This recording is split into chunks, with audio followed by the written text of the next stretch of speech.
and welcome to Macros with Mythili, the ET Now show that takes a hard look at all the major macroeconomic issues and developments in India and overseas. Well, the most important recent macroeconomic development is undoubtedly the release of the fourth quarter GDP numbers and provisional estimates for 2017-18 by the Central Statistical Organization last Thursday. With this, we now have reasonably accurate measure of how the Indian economy fared in the year just gone by. A year that was witness to the lingering effects of demonetisation and also saw the implementation of GST, the Goods and Services Tax, after being in the works for almost 15 years. Sure, there are some critics of the CSO's methodology, and one of the experts we have today with us, Dr. Nagarajan, has written extensively on the shortcomings. But today I want to move away from critiquing the methodology to analysing the numbers and their implications. What do they tell us about the health of the economy and possible policy action?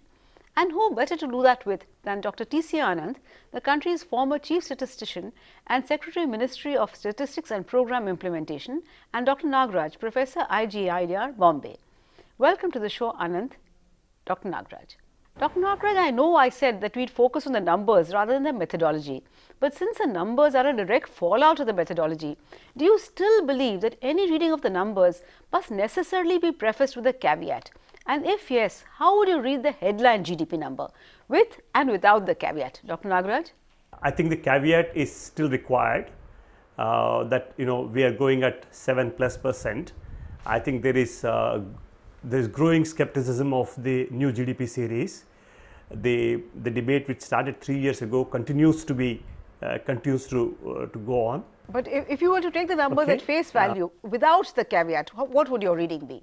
Or could you not give a reading at all, Dr. Nagaraj? No, I would give a reading. I say, in fact, there has been a lot of euphoria in the press about the latest quarter GDP, that is at 7.7%.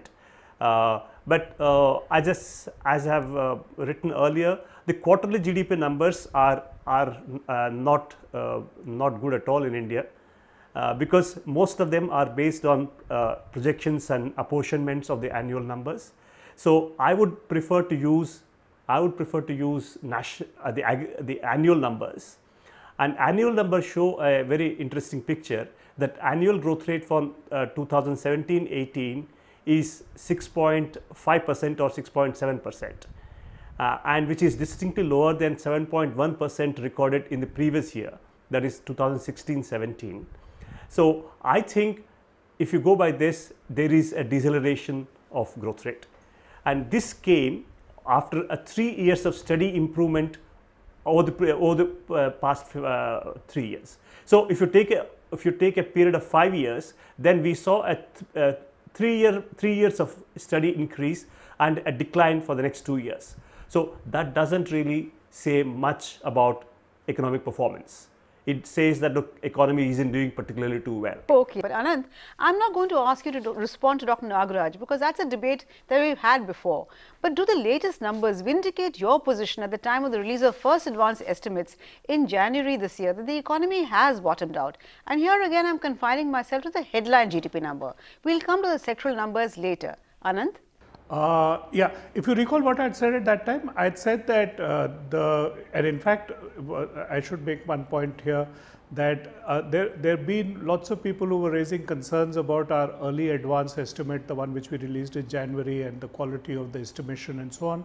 The fact is, 2 years exercise, I admit, is not enough to make a long-term prognosis, but both last year and this year, what it does bear out is that the assessment which we do in January is reasonably good, and both last year and this year, the original estimate and this are differing only by a small amount. I think in January we had come with a figure of 6.5, which has now finally come in at 6.7.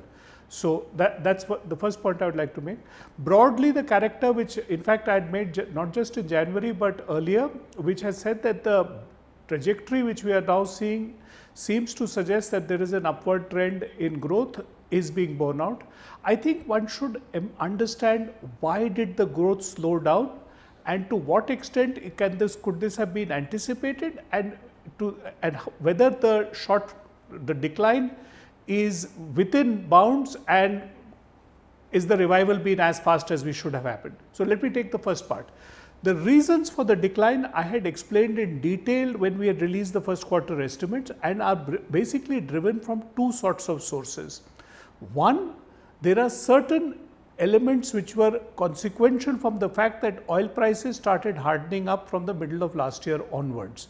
And the hardening of the oil prices was, in fact, middle of year before last onwards, and the hardening of oil prices would in fact lead to some slowdown on growth, and that was visible.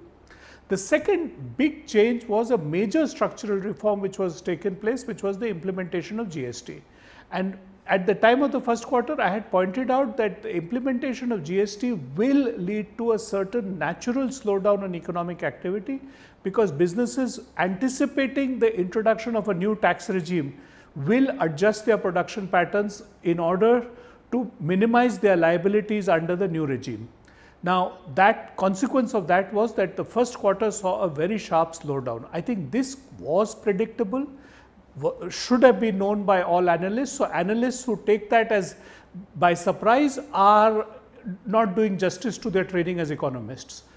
If you keep these 2 points in mind, I think the revival has taken place. Now, the question which one asks is, has the revival been fast enough? And the answer to that is that the fourth quarter number shows that we have reached a growth rate of 7.7%, which I think is a significant indicator that the transition issues of GST have been weathered and have been managed and contained within probably 1 or 2 quarters of its introduction.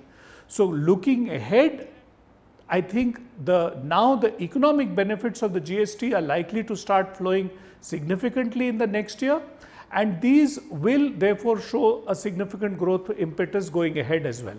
Okay, so Anant is quite optimistic, Nagaraj less so. But Nagaraj, let me now get down to the disaggregated numbers.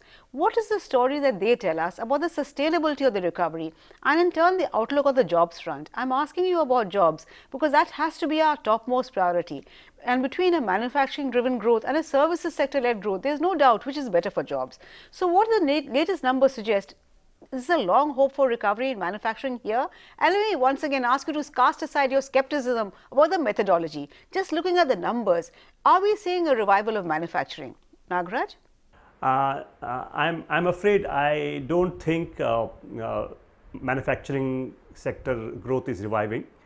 I think again I do not go by the quarterly numbers. If I take the annual numbers for the last 5 years or even 3 years, there is a distinct slowing down.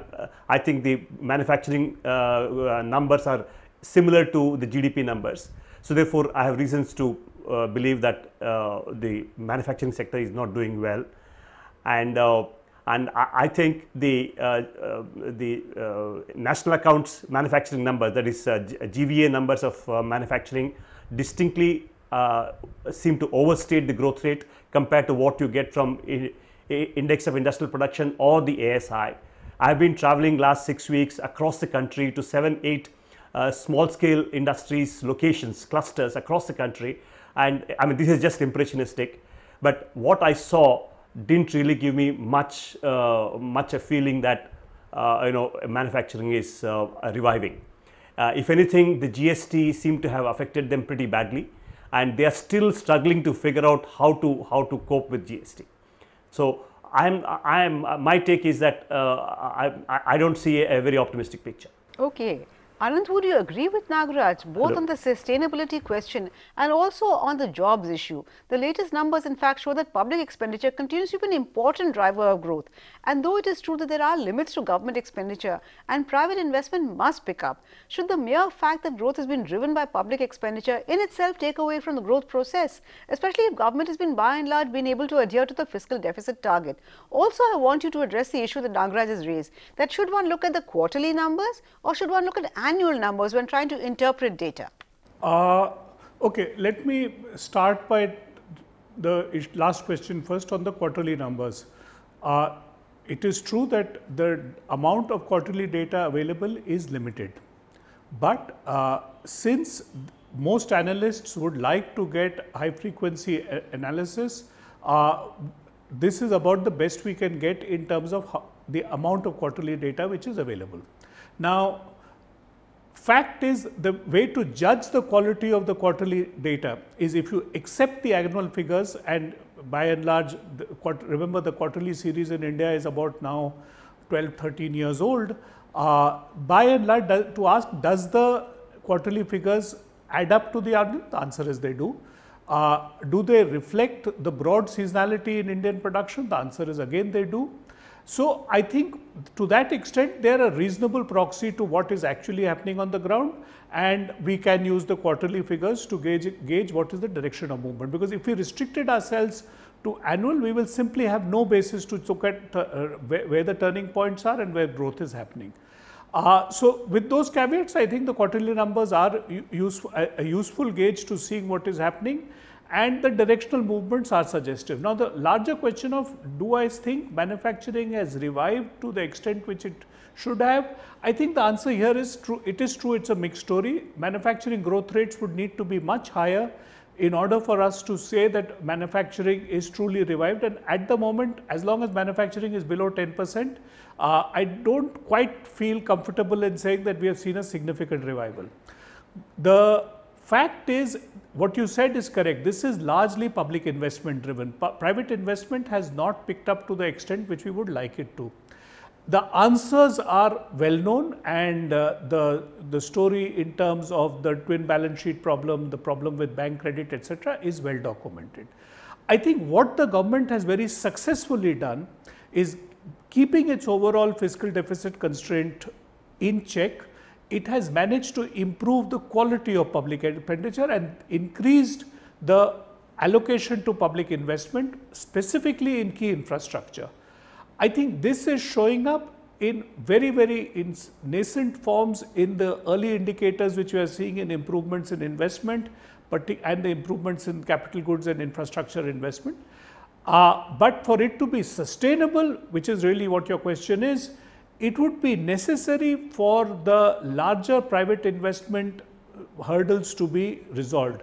Now, again, we only have leading indicators. The fact is, the bankruptcy problems seem to have been resolved. From what I understand from people who are in the banking industry is that, given that earlier things which were swept under the carpet have now been bought out, we should probably see a tapering off of the growth in NPAs, and in fact, as the resolution process picks up speed, we may actually see a more significant revival in the private investment as well.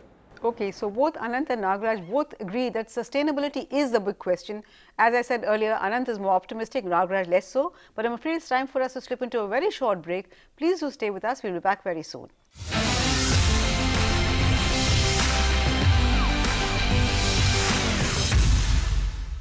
Welcome back. You're watching Macros with Mythili, and I'm in discussion with TCA Anant and Dr. Nagaraj on the latest GDP numbers. What is the story they tell us? What are the policy implications? Nagaraj, there is broad agreement now that the growth that we've seen so far has been largely consumption rather than investment-led growth. But do you think the latest numbers suggest that there is some reversal over here? Because if you look at gross fixed capital formation, it's risen very sharply in the fourth quarter. And even given your skepticism of quarterly numbers, which Anant also says to some degree, the fact is even the annual numbers do show a marginal pickup. So can we hope that investment is finally happening, private sector investment?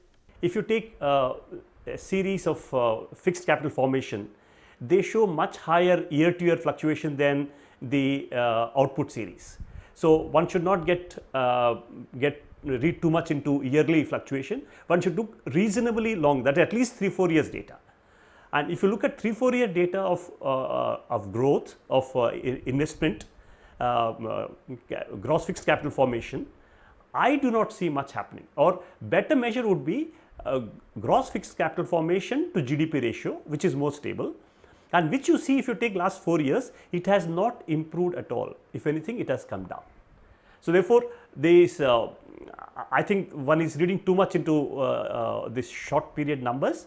And again, there is a view that the government expenditure is mainly on account of investments. I am not so sure, because much of the government expenditure is on account of the 7th Pay Commission and the government accepting the defense forces demand for ORPR, and which has increased the expenditure, government expenditure, but I am not so sure how much of the increase in government spending is on account of physical capital formation by government. I am not so sure, because if you look at cement production, cement capacity utilization, that has hardly improved, which is a good indicator of capital formation. Okay. So, therefore, I am more skeptical of the revival which is being talked about. True, there are many reasons to question whether investment is taken up, but what is your view, Anand? Would you think there are faint signs of investment picking up, private sector investment, Anand? Private sector investment, I think I don't think we have enough data at the moment to comment on whether private sector investment has picked up adequately or not. What we are seeing, and this is where it becomes very hard to separate these things out, because remember, at this, most of our improvement in investment which we are talking about is only for the last year or so. So Nagaraj is saying that I would like to see more time series data. That's fair enough. But the fact is, this last year's improvement is coming on top of a rather long period of decline, and I think the decline which has taken place in investment in India is attributable to a number of factors, and some may not like it, but I think one of the things which we must understand is that the crisis which the economy was put into 4-5 years ago did have severe consequences for investment. As I said, the quality of the assets in the bank are part of that story. So the revival is early days yet, but there is a sign of revival. Unfortunately, our data at this point is not sufficiently refined to permit us to break it up into private and public to get a sense of how good the private investment has been. But from what I can gather from other sources, not necessarily from national accounts, but data on private announcement of projects and new investment launches and so on and so forth, the private sector still has not yet joined this process. In fact, even for things where government investment has been very good, for example, on roads, largely these have been on government's own account rather than on PPP mode, because the PPP mode has still not shown signs of picking up. But the fact is that government is able to clean up its own act in the government investment front, and the fact that government projects are showing signs of better implementation and completion, I think is a better harbinger for the future. So from that viewpoint, I think what we are doing is we are seeing an improvement taking place. Okay, so that's a little heartening to hear, that even if we don't have any clear indications on investment revival. But Nagaraj, a recent RBI research report pointed to the revisions in the GDP numbers, saying that these really complicate the task of the central bank in formulating monetary policy. And while this is no doubt true, revisions are to some extent inevitable, are they not? The IMF does it, so does the US. So why are we so harsh on our own CSO? Because barring the times when there have been base year revisions have been relatively modest, except for 2009-10.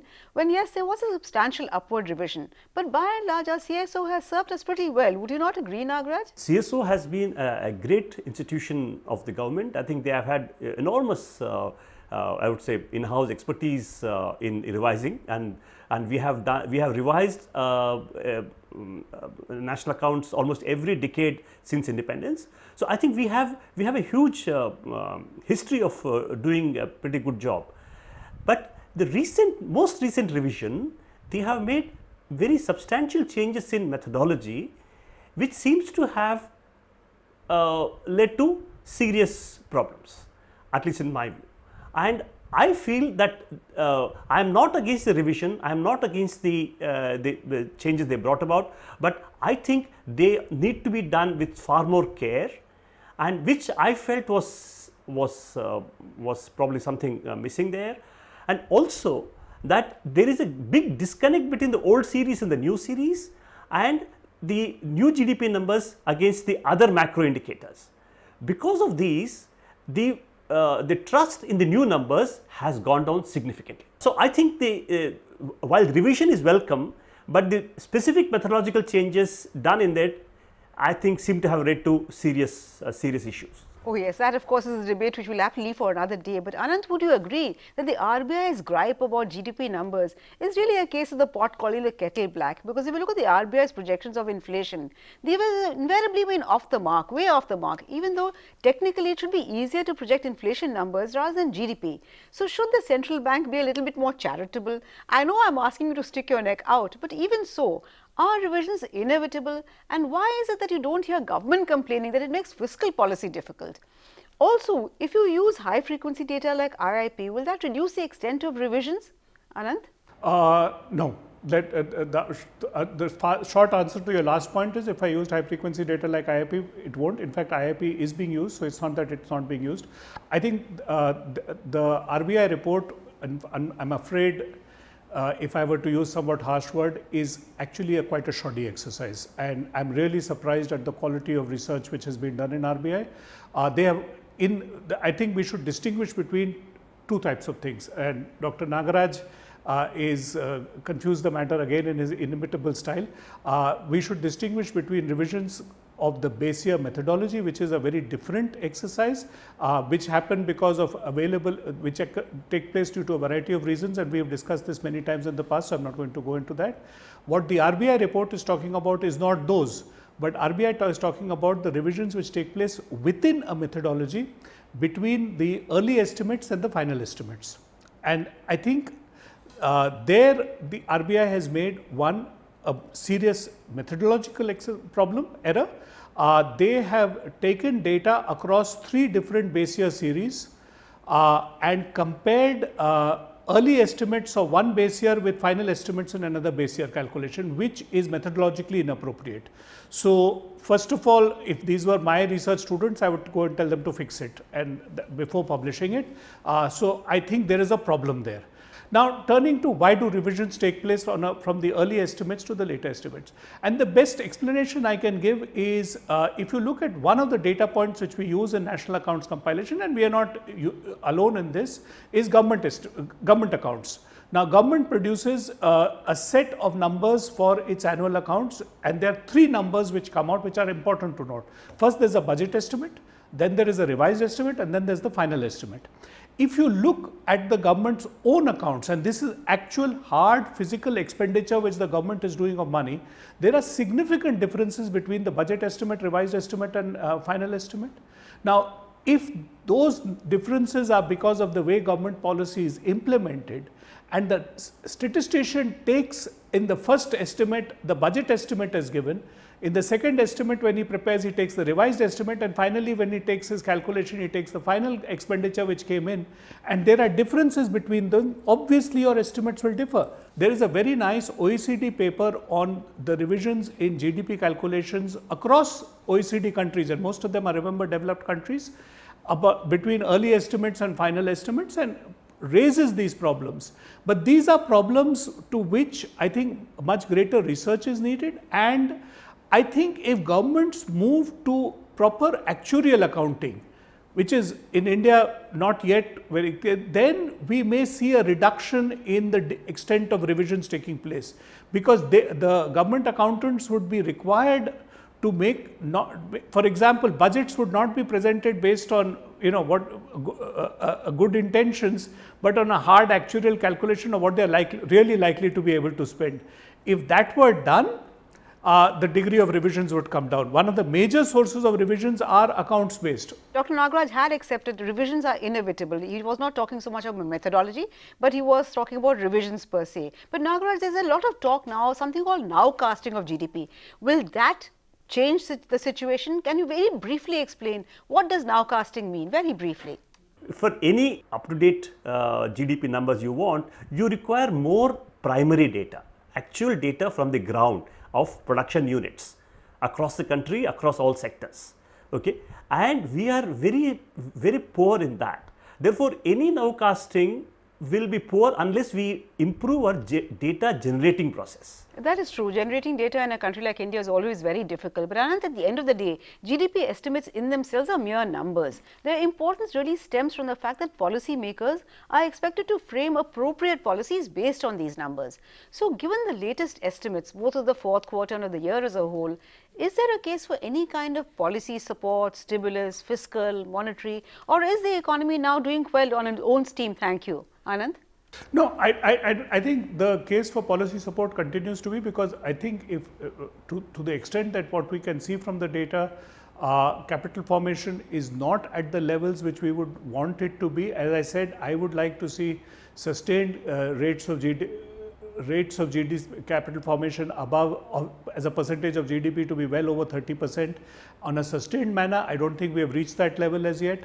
I would like to see both manufacturing growth rates above 10%. We are not anywhere close to that as yet. So, given that what we would like to see, I think the degree of policy support needed for improvements in growth are there. I don't think that we should be dismissive of now costing. The basic approach is that you tend to use as much high frequency data as available. The quality in India, there is an increased availability of a lot of very high frequency data, particularly things like electricity consumption. We are getting higher frequency data on employment now. I mean, not monthly, but certainly quarterly. And we are getting better administrative data also from a variety of sources. I think this is an area where more research will be needed, where if we can get as much data as we can, admittedly it won't cover all aspects of the economic activity, but certain key inputs and relate them to GDP, a research exercise might help us in the future to make faster predictions. So, that as a research tool, I think this is something worth doing, but I don't think at the moment we have either enough data or enough research to be able to make use of these methods successfully. And let me take RBI as an example.